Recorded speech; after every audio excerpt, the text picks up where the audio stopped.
Hi guys, so today's video is a little bit different than what I'm normally, putting on my channel. I did mention in my last Vlogmas video about my Switch, and I kind of wanted to do kind of like a recap of all the handheld gaming devices that I have. My sisters and I grew up playing video games. We started with a Sega Genesis, and of course that was something that my parents really surprised us with. My younger sister for Christmas one year got a DS, the original DS. Fast forward a few years later, we all got DS Lites. And so I found my DS Lite, and it's still in the same case that I created, because around this time is when I also got a sewing machine and I would make little pouches for it. So I'm just like laughing at the way it looks right now. But yeah, I had a silver DS Lite, and of course my favorite color is green. So I made do with buying a clear case and putting scrapbooking paper inside. It's the silver DS Lite, and we didn't have that many games on it, but it was a lot of fun to have. I liked the size and the way. I think my favorite game to play on this was Bust a Move. It was one of my favorite games. We played it on the PlayStation, and then I was super excited to have it handheld. And of course, I liked getting the arcade games, Dig Dug, and then of course later on I did get a few other games for Christmas and stuff. But I really didn't start playing handheld games until we got a 3DS. So yeah, this is the case. We each have a case that's very similar to this. I liked it because it opened up and you could see the games. So the games I have in here right now are Fire Emblem Warriors, and so I have Ocarina of Time, Bravely Default, and Luigi's Mansion. And now that I'm looking back at these, especially since I've been playing the Switch a lot, I've really obviously there's a huge size difference, but I didn't really think about it until I was holding my 3DS in my hand, and I was like, oh my god, this was really small.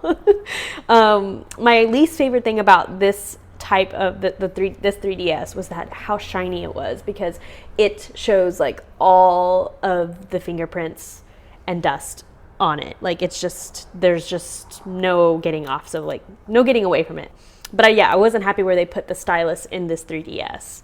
I have a Jupiter case. Again, it's a clear case with paper inside, and this one's a Jupiter one that my sister made me. Fast forward, actually not too long ago, I bought a 2DS because I liked how it was the new 3DS came out, and then of course they came out with the new 2DS, and I still love the clamshell thing, so I ended up getting this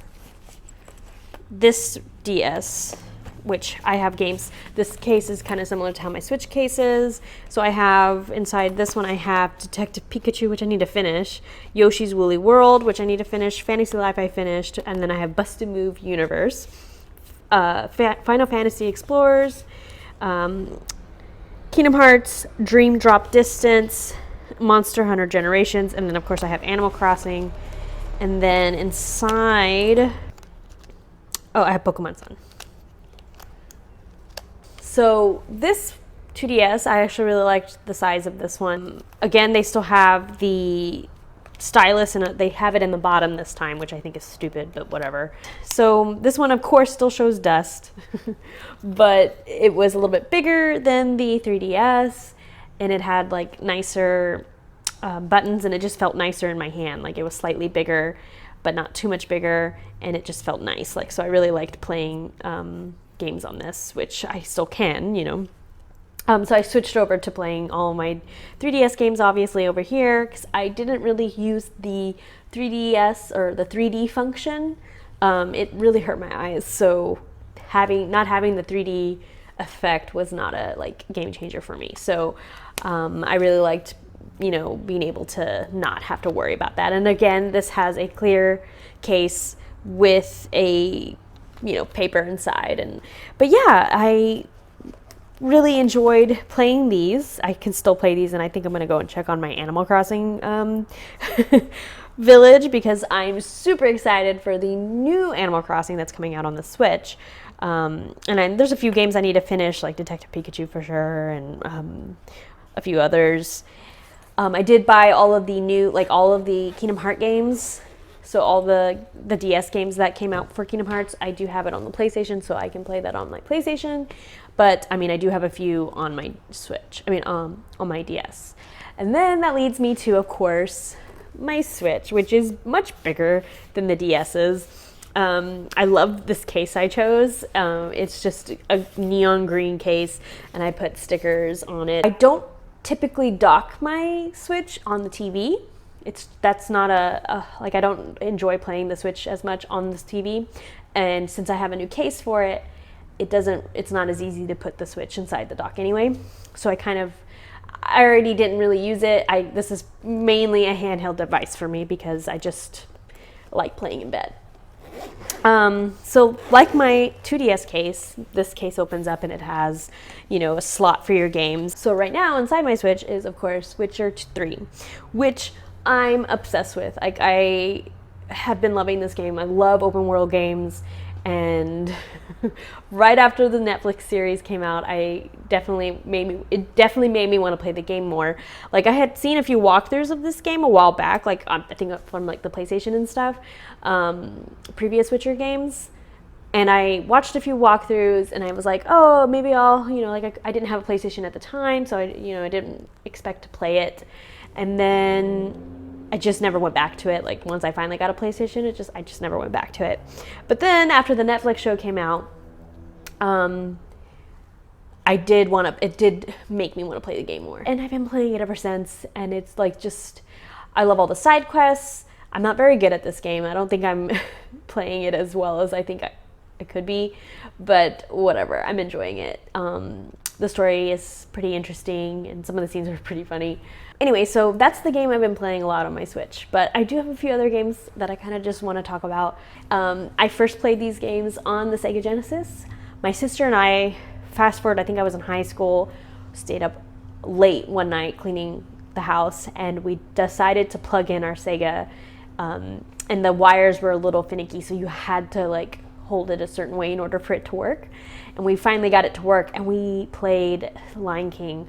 And if you've ever played this game, especially as a child, like if you played this game on the Sega, you're not given many lives. You earn those lives as you go through you earn lives as you go through the levels, but it is very difficult, unless you know a code or a cheat or something, it is very difficult to maintain your life, especially like on the second level with those damn giraffes and rhinos. But anyway, if you know what I'm talking about, like, please leave a comment down below letting me know.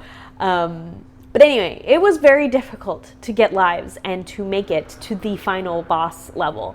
And that night, and I can still remember it, my sister and I played through it, and we would take turns, and we made it to the final boss where you're playing and beating Scar, and we each took turns.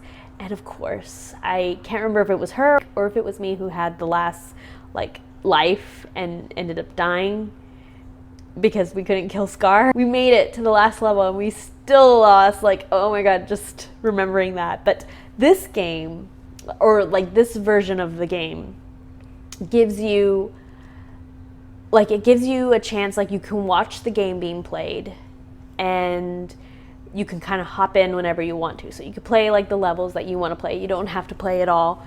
And it's kind of, it's a big cheat. Like, you get to just jump in whenever you want to. So you don't have to play the entire, game. You can play the levels you want and just skip out on the other ones.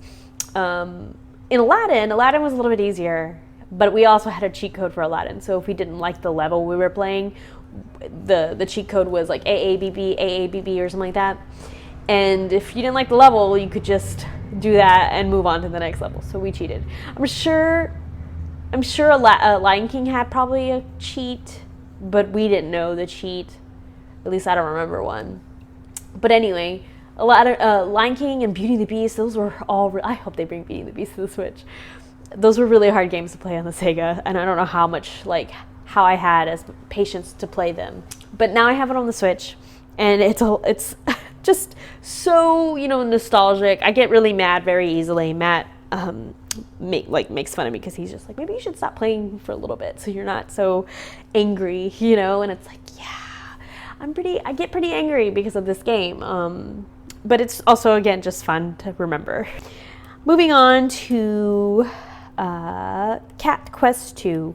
So this game, I was really excited for this one. I did not play the first one, but I was really excited for this one because I thought, like, you can play with a second person, but I was hoping, I really want more games that my husband and I can play each on our own Switch because we both have one. So I want us to utilize that. But it's a game you can play with a friend, so you know it's couch co-op. Couch co-op. That's the word. And it's still really cute. It's hard though.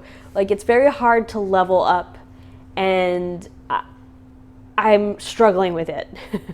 But it's a really cute game, and if you are, I guess, better at games than I am, you would enjoy it more. I, however, am struggling with it, so I have not gone back to playing it. And then, of course, we have Ni no Kuni, which, again, I haven't gone back to since starting Witcher. It's a really cute game. I did buy the first one on the PlayStation, which is funny because I bought this one on this one, and the first one... Actually, no. I'm sorry. Ni no Kuni 2 is on PlayStation. It's really cute. Miyazaki, I think, did the illustration, or his studio did the illustration for these games, and it's really cute. So I hope to finish that and then eventually finish, playing the sequel on the PlayStation. So now I'm just gonna go and play some Switch and play some DS, and I will catch you in the next video.